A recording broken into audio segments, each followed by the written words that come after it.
hillside properties, you could have that as a farm and build a house on there as well. So that's worth, farmland's not cheap in Abbotsford Market, in the Fraser Valley. So the adjacent property is growing blueberries. Another adjacent property is a nursery. They're growing nursery stock there. So this is being used for dairy cows currently, but it's not really a dairy. It's just they're just grazing cows. So there's some good demand for this kind of farmland. But the biggest issue is that this is a subdivision play. We believe the parts are hopefully worth more than the whole. One of the unique aspects of this property is the split zoning and how if I buy the if we buy the if a farmer buys this property, the upland is useless to them. If a developer buys the property, the farmland's pretty much useless to them except to just sell it off. So it doesn't make good sense for you got to think about who the buyer is, and it makes sense for someone that takes it and would divide it up, which would be our business plan if we bought this.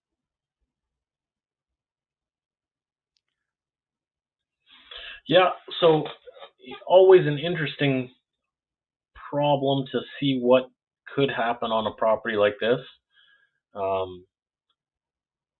There's some history that you had some properties in Chilliwack dealing with the same railway line, so there's opportunity with bringing some agricultural railway industrial business that could be there. Yeah, several of The just up opportunity the of line. just I dealt with some properties on the same on the rail line is called the SRY. It's a short line that goes from New Westminster down to the U.S. border and then connects in with CN and Chilliwack. So the short line connects CP, CN, and the BNSF, three different big railroads. Not all railways are created equal. I did a development along the CN tracks in Chilliwack where we had about a kilometer of rail frontage on CN, and it would have been easy to put a spur in, but they refused to even discuss that because they want to run fast trains through, and they don't want to be stopping, they don't want to be switching, they have no interest in serving industry there. They just want to run their unit trains through. The SRY is completely different. They run a train each way every day, sometimes two trains, and they love switching. They want to serve local industries. So the properties that I had on the SRY, we had an existing rail spur that we acquired with the original purchase. We then sold land to another company that put in another rail spur, and then there was another rail spur just to the north of us onto became a reload yard while we were working there. Another rail spur was into a lumber mill. So they like that kind of SRY likes that kind of business. So knowing what railroad you're on and what they're interested in makes all the difference in the world for whether a property makes sense for rail access. But I know that there are companies that live or die on rail access. They gotta have it. The companies that have to have it really have to have it. They just can't not have rail access.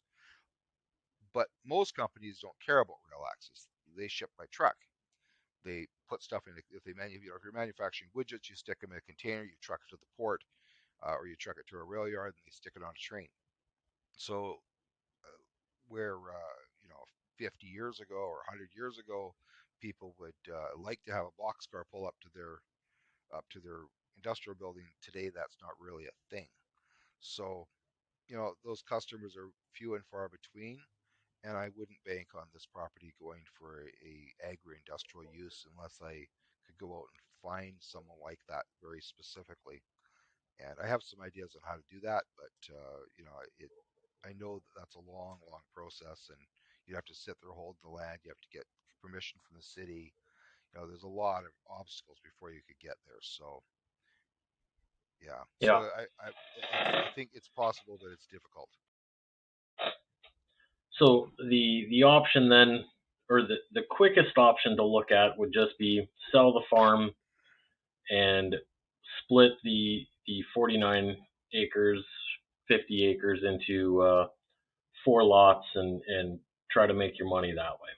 that's the Yeah. simple. But there are some other options there, and so just looking at it, going through the possible solutions to finding out what this property could work for.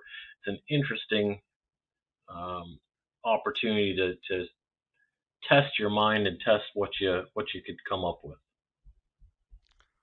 So it's possible, it's probably possible to get road access on Old Yale Road through, but there's some obstacles. We would need to go and do some investigation with the city because both the property to the north and to the south adjoining this property with Old Yale Road right away through them are owned by the city of Abbotsford, and they appear to be parkland. So I don't know what the city would allow there. That would really require some discussions with them before we could really definitively figure that out. And the roads aren't built. Old Road is not built. It's still more of a trail. So you can't.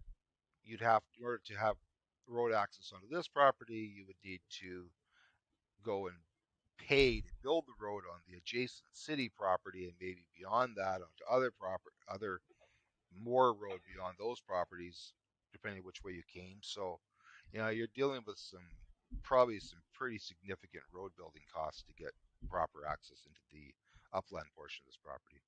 Yeah.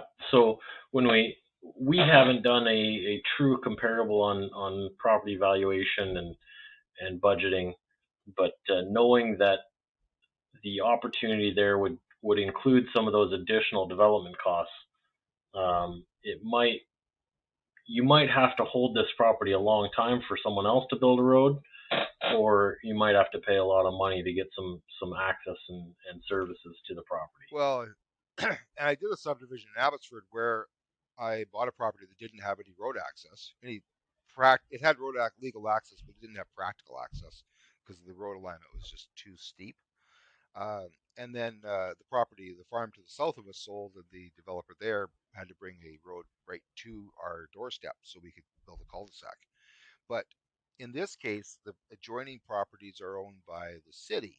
And so it's highly unlikely the city is going to build out Old Yale Road through there, which makes it would because the city, not private.